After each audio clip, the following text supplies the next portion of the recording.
Ang masasabi ko lang guys na tip is magsipag sa pag-apply kahit na anong klaseng skincare kasi hindi yan pag gumamit ka okay na agad. Para yan mag-aalaga ka talaga para ma-harvest mo. Parang puno yung inaalagaan mo kaya halaman. Kailangan pag nakikita mo na yung ganda niya, lalo mo pa siyang aalagaan. Hindi po pwede na ngayon didiligan mo, bukas hindi. Ganon din ang skin natin.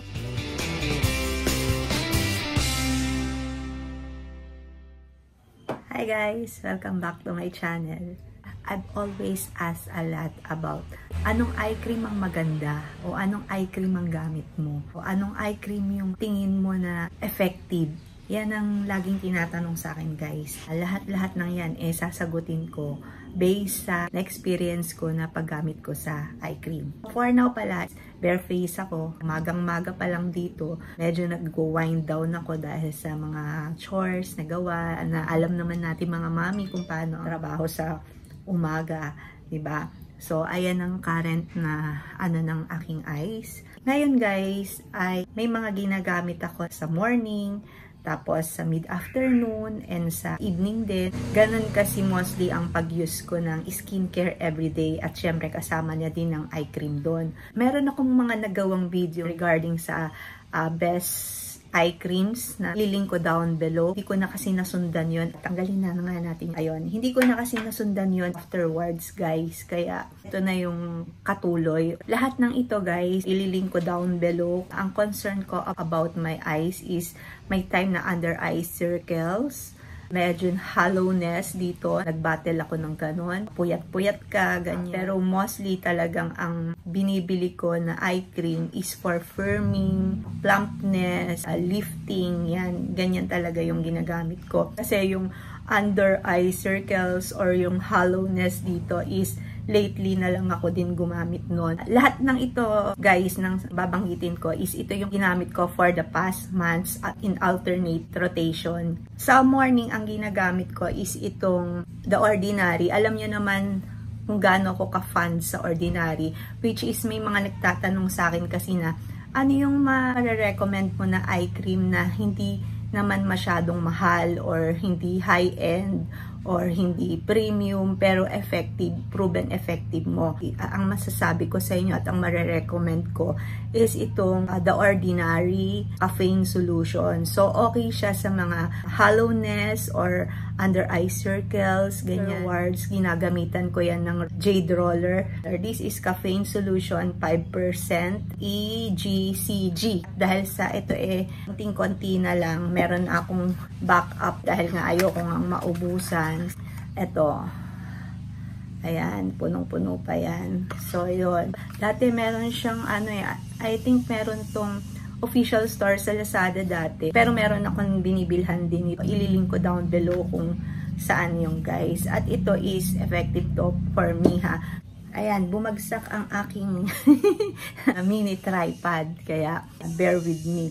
So, yun ang ginagamit ko ngayon. Chance naman na may Jade Roller kayo or Loose Roller ba yun? So, mas maganda. O kung wala naman, meron din ako mga na-tip regarding sa kung ano yung gagawin nyo pag parang feel nyo yung skin nyo is kailangan nyo ng boost. Ang isa dyan, kung wala kayong Jade Roller, maglagay kayo sa freezer ng tablespoon and then yun yung igaganon-ganon nyo lang. So, meron din akong video nun. Ililink ko din down below. Ang isa pang marirecommend ko na affordable is yung AHC na eye cream. So, yun is proven. Wala na ako dito ngayon. Mahirap ang stock niya sa AHC na store. Pero titingin ako sa mga trusted na store. Ililink ko down below. Ang AHC na eye cream, doon sa video ko yung ginamit ko.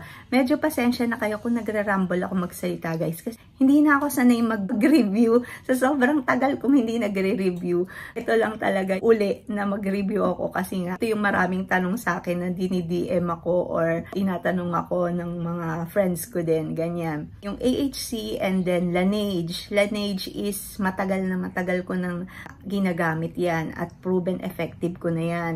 Yung Laneige is firmness, plumpness, yan yung nagagawa. Yung ingredients nila na marine collagen na proven effective for me. Ang status ng eyes ko guys is yung fine lines and wrinkles. Yun kasi yung binabattle ko bago ko ginamit yung Laneige na yun na renewing eye cream ba yun? Hindi ko na matandaan, ilalagay ko na lang dito. Pero ilang months lang gumamit ako nun, na kauubos ko lang din halos. So, binabalik-balikan ko siya guys. Isa siya sa mga premium products o premium brands na trusted ko, na pag meron akong naisip or wala akong hands-on na medyo nagbabattle ang aking eye area ng firmness, yun agad ang kinukuha ko. Aside doon, so HC, The Ordinary, and Laneige. And then, dito naman tayo sa medyo luxury brand ng skincare sa mga naghahanap sa inyo nun. Luxury brand guys is ang ginamit ko lately for the past 2 months I think, or 3 months kasi nga alternate. Pag isa lang ang ginagamit ko, yung 15 ml is mga 2 months ko yung ginagamit guys sa around the area. Pero since halimbawa morning ko is The Ordinary, tapos meron kung anong sa umaga or sa gabi, ang mid-afternoon ko at ang nighttime ko, yun halos ang same na eye cream. So yun yung aking process kung paano is itong Kate Somerville Lifting Eye Cream. I think this is the first time na dito sa YouTube ko na i-review tong Kate Somerville. A little backstory lang guys. Itong Kate Somerville, isa Sephora pa lang. Talagang nung nagkaroon sila nito, ng product line na to, lagi siyang nakalagay sa cart ko guys. Yung kanilang Wrinkle Warrior na serum and moisturizer, parang all-in-one yun. Kaya lang guys, kahit na mag-discount siya, parang sobrang hindi mo pa rin mababudgetan na mabilihan. Parang years ago, kung ilang years ago na yun, hindi ko na maalala. Kasi magbibilang pa ako, no? So, ayun. Basta sobrang tagal na. So, hanggang sa hindi na siya kinikater ng Lazada, guys, nawala na din siya sa cart ko. Tapos, yun, nung nabanggit ko nga kay husband na gustong-gusto kong gumamit ng Kate Somerville, that time, binigyan niya na ako as a gift ng mga line ng Kate Somerville. So, isa lang yung gusto ko. Pinatry niya na sa akin yung mga ibang line na, syempre, happy naman tayo doon. So, this one is ginamit ko na siya for 3 months ba? Ganun or so. Lifting eye cream ng Kate Somerville. At hindi ako na-disappoint guys. Parang after ko ng Laneige na ginamit, Laneige ang ginamit ko prior to this one. And talagang sobrang ganda. So, siya yung parang nag-plump, nag-leaf. Hindi ko alam kung ano yung...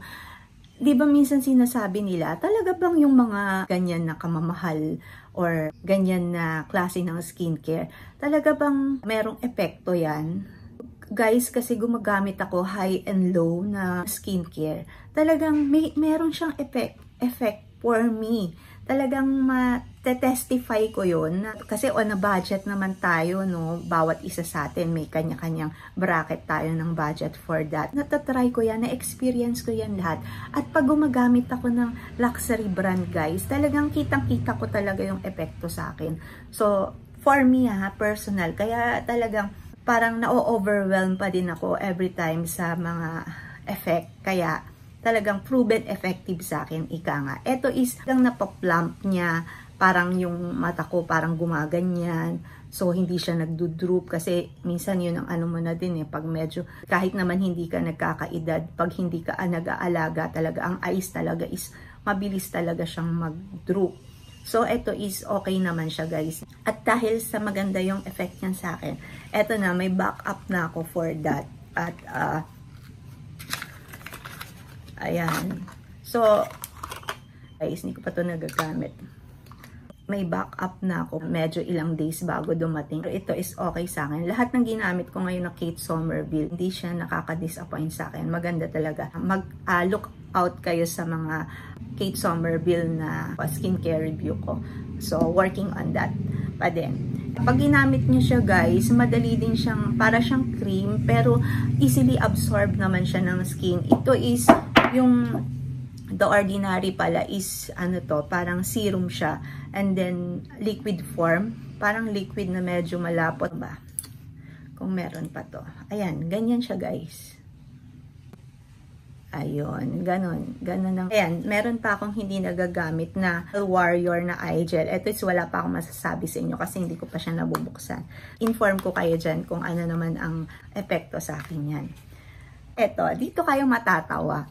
Kasi hindi ko yata na unbox dito sa YouTube to, pero sa TikTok na unbox ko to.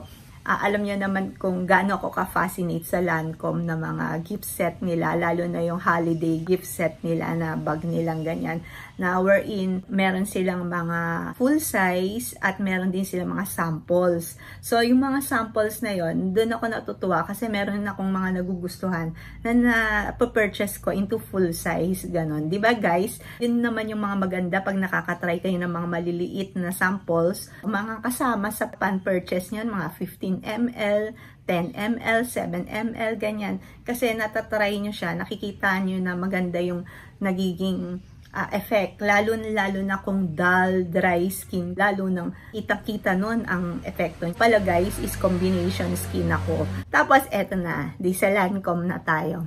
Since ang dami nung ganto na nakalagay dun sa bag, hindi madami ba? Mga 2 yata o 3 ba yun? So, Lancome Renergy Lift. Kung ayaw mag-focus, ayan, basta. Lancome Renergy Lift Multi-Action Ultra. Ang nangyari dito, ilang ml ba to?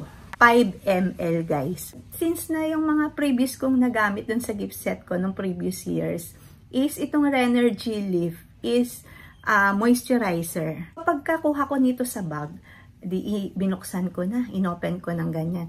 Pag open ko, nilagay ko as moisturizer, ganyan. Siyempre, 5 ml lang naman to, di gamit-gamit ka, ganyan. So, ilang days ko din siya ginamit, guys. Tapos, nakita mo na nag-brighten, ganyan, tapos parang nag-firm. Pero ako kasi, guys, kahit na meron akong ibang ginagamit, pag may bago kasi akong nile-layer or tinatry, hindi ako gumagamit ng iba na kasabay na bago din. So, kailangan, pag meron akong yung usual routine ko ng skincare, meron bago, yun lang ang gagamitin ko. So, nakikita ko kaagad kung ano yung pinagbago, ibig sabihin dun sa bago yun. So, yan ang tip ko sa inyo. Huwag kayong sasabay-sabay ng puro bago. Kasi nga, ang nangyayari, pag nagkaroon kayo ng breakout, hindi nyo din alam kung galing saan yun. Para ma-determine nyo o ma-distinguish nyo din kung paano. So, ayun, gamit-gamit ako. Tapos, eto guys is, paubos na yata o konti na lang. As in, isang gamit na lang. Kung kailan na yung mga 2 gamit na lang ba o 3 gamit. Bigla akong nakita guys na for dark circles corrections, eye cream pala siya.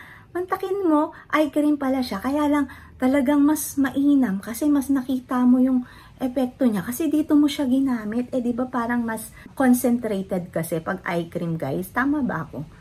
Wala, feeling ko lang naman yun. Pero kung may magpaproven nun scientifically, di ba? Pero parang sa paggamit ko parang ganun, di ba? So, yun. Nakita ko naman, nag-brighten siya, tapos nag-firm. So, ibig sabihin, sa mata mo, mas ganun na magagawa niya.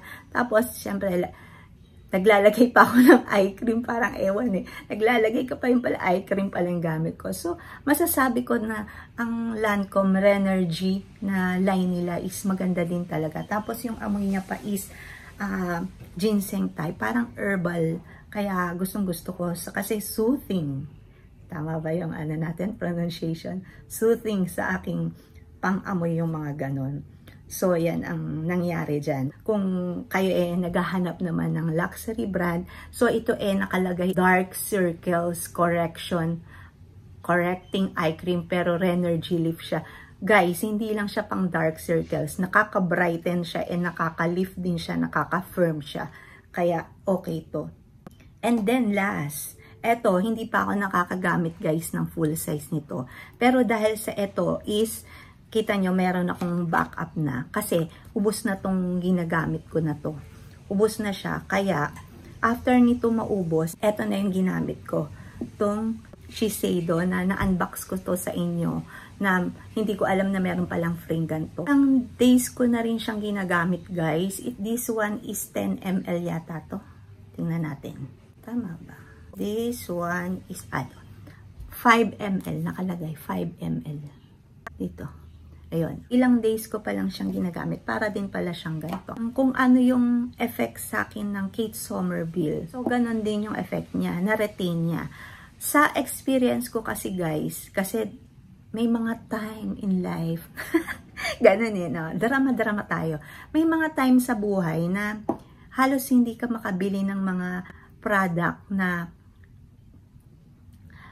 papanay-panayin mo ba? Or premium, hindi ka na umaabot sa premium kasi doon ka na lang sa kaya talaga ng budget na meron ka lang mailagay, ganun na mas mainam na meron kang ilagay kaysa sa wala. Naranasan natin yan. So, ang masasabi ko sa inyo, that time, kaya in-relate naman dito sa sasabihin ko, parang almost 2 weeks max guys, bago kung maganda yung status ng eyes nyo or kung paano siya, yung firmness niya, ganyan, o kung yung plumpness niya, kung halimbawa prior maganda yung nagamit niya, tapos oops, bigla, wala muna, dumating ako dun sa ganun diba? Tapos, 2 weeks na nakikita ko ang effect na kung kakaroon na siya ng lines or kung meron ka talagang lines or wrinkles na naandyan na pero dahil sa may mga ginagamit ka, nalalighten niya, nababrighten niya. So, makikita mo na din yung ganun. So, 2 weeks yun guys. So, dito, kita ko dito, from here, na paggamit ko na maganda yung effect sa akin na nag-plump siya, nag-lift siya, ganyan, nag-brighten siya. Ito ilang days ko nang ginagamit. So, hindi naman siya nagbabago. So, kung meron man siguro, mas na-hydrate niya pa ng husto yung eye around area ko. So, yun yung masasabi ko sa kanya. Ibig sabihin lang, maganda din tong Shiseido. Which is, masasabi ko naman din. Kasi, ngayon lang ako gumamit ng eye cream nila guys. To think na sample pa to. Pero, gumagamit ako ng serum and moisturizer nila na maganda din yung effect. So, parang kung ano yung epekto sa akin ng moisturizer nila is ganun din sa eyes. So, eto, dun sa mga gumagamit na nitong line na to, which is Vital Perfection, lifting and firming to guys, no? Diba? Dun sa mga gumagamit na. I can't imagine kung to routine yung ginagamit, itong Shiseido na to, kung gaano kaganda yung itsura ng eye around area nyo, no? Or yung sa ganon. So, highly recommend ko to dun sa mga naghahanap for luxury beauty na matatawag. So, yun lang guys, ang mare-recommend ko sa inyo, eye cream wise, no? Na hanggang proven effective ko naman na yan. So, lahat yan ililink ko down below guys para dun sa mga interested. At basta, pag maglagay lang kayo dito, dyan lang. Yan, ganyan. Kasi angat naman yan. So, yung iba naman guys, meron din naman na po pwedeng ilagay dito. Pero around lang yan sa contour area daw inilalagay. Pero nakaka-help din sa akin yung paglagay ko ng jade roller na nakaka-soothing sa skin. I hope na nasagot ko sa inyo guys yung mga naghahanap ng eye cream. At ang masasabi ko lang guys na tip is magsipag sa pag-apply kahit na anong klaseng skincare kasi hindi yan pag gumamit ka okay na agad. Para yan mag-aalaga ka talaga para ma-harvest mo. Parang puno yung inaalagaan mo kaya halaman. Kailangan pag nakikita mo na yung ganda niya, lalo mo pa siyang aalagaan. Hindi po pwede na ngayon didiligan mo, bukas hindi. Ganon din ang skin natin. Siyempre, kasama na din dyan na nutrition, no? Na lately ko na lang din talagang pinagbubunuan ng panahon. Pero kung meron man sa inyo na nag-skincare na, tapos sa nutrition wise, okay na ko. I can't imagine kung gaano kaganda ang inyong mga skin. So, ayun lang guys. Thank you so much for watching. You can find me on Instagram at Audrina Julia, sa TikTok, Window of Happiness, sa Facebook. Yan, iba-ibang topic natin dyan. Pero halos isa naman, beauty, lifestyle, ganyan. Mga plants, motherhood, ganyan. So, hanapin nyo lang ako dyan. Andyan ako. So, thank you so much. God bless. Bye!